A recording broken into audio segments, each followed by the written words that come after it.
Middle east से इस वक्त सबसे बड़ी और चिंताजनक खबर आ रही है। इजराइल और ईरान के बीच तनाव अब खुली सैन्य टक्कर में बदलता दिख रहा है। तेहरान पर हमले के बाद हालात तेजी से बिगड़ने लगे और जंग जैसे हालात पैदा हो गए। सेंट्रल तेहरान के यूनिवर्सिटी स्ट्रीट और जोमहूरी में कई मिसाइलें गिरने की खबर है। सरकारी मीडिया ने कम से कम 3 बड़े विस्फोटों की पुष्टि की है।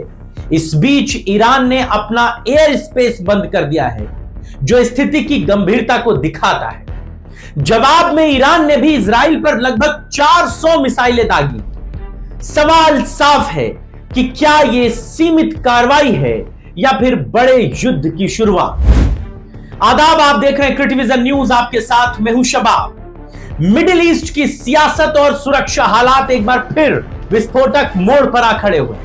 अंतरराष्ट्रीय समाचार एजेंसियां जैसे रॉयटर्स, एसोसिएटेड प्रेस और अल जजीरा ने सरकारी बयानों और स्थानीय सूत्रों के हवाले से यह बताया है कि इजराइल ने ईरान के ठिकानों पर प्रिवेंटिव स्ट्राइक की है, यानी कि संभावित खतरे को रोकने के नाम पर हमला कर दिया है। इसके बाद तेहरान और दूसरे इलाकों में धमाकों की खबरें आई हैं।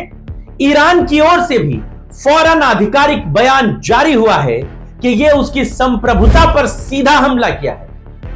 जंग आपने शुरू की है, इसे खत्म हम करेंगे। ईरान की तरफ से यह बयान यह बताता है कि ईरान इस बार कितने एग्रेसिव मोड में और वो अपनी रक्षा का पूरा अधिकार रखता है। इजराइल तर्क दे रहा है कि वो लंबे समय से ईरान की सैन्य और परमाणु गतिविधियों को अपने लिए खतरा मानता रहा।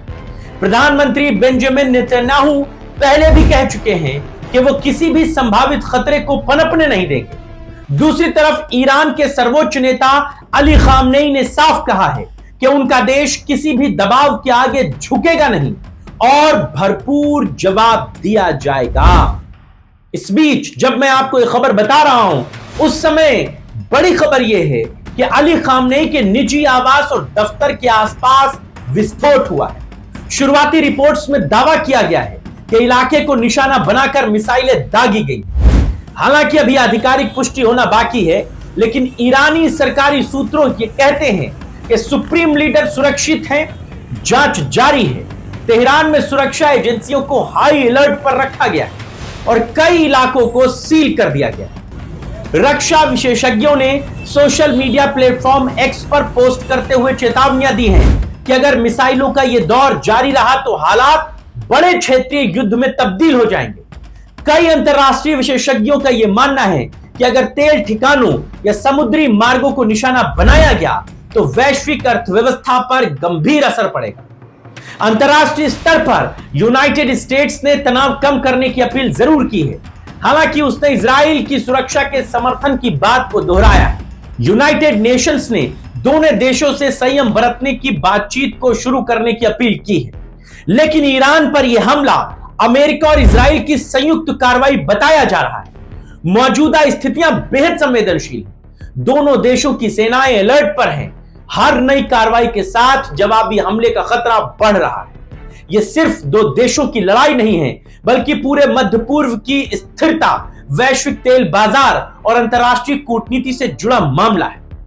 अब दुनिया की नजर इस बात पर है कि क्या हालात बातचीत की ओर बढ़ेंगे या फिर यह टकराव और गहराएगा।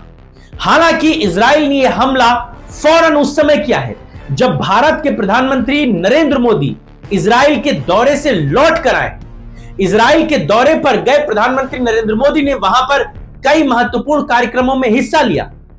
तब तक इजराइल शांत बैठा था या शायद सही समय का इंतजार कर रहा था। प्रधानमंत्री नरेंद्र मोदी के भारत वापस लौटने के साथ ही उसने अगले दिन ईरान पर हमला कर दिया। स्थितियां बेहद तनावपूर्ण हैं, बेहद चिंताजनक हैं। इस खबर पर हम लगातार नजर बनाए हुए हैं, हर अपडेट आपको दे रहे हैं, लेकिन इजराइल की यह दादागिरी यह बताती है कि उसे अमेरिका का सपोर्ट है। इजराइल और अमेरिका मिलकर ईरान को तबाह करना चाहते हैं, सिर्फ इस अंदेशे पर कि वो परमाणु हथियार बना रहा है और उस हथियार का इस्तेमाल इजराइल के खिलाफ कर सकता है। सिर्फ इसी बात पर इजराइल ईरान पर लगातार हमले कर रहा है। यह बेहद चिंताजनक मामला है और पूरी दुनिया के लिए यह बड़े अफसोसनाक मामले की तरफ ले जा रहा है। फिलहाल मिडिल ईस्ट धधक रहा है, अंजाम क्या होगा यह तो ईश्वर बेहतर जाने, लेकिन मामले और हालात ईरान और इजराइल दोनों जगह पर बेहद चिंताजनक है। इस खबर पर लगातार हम आपको अपडेट्स देते रहेंगे। फिलहाल अभी के लिए इतना ही। आदाब।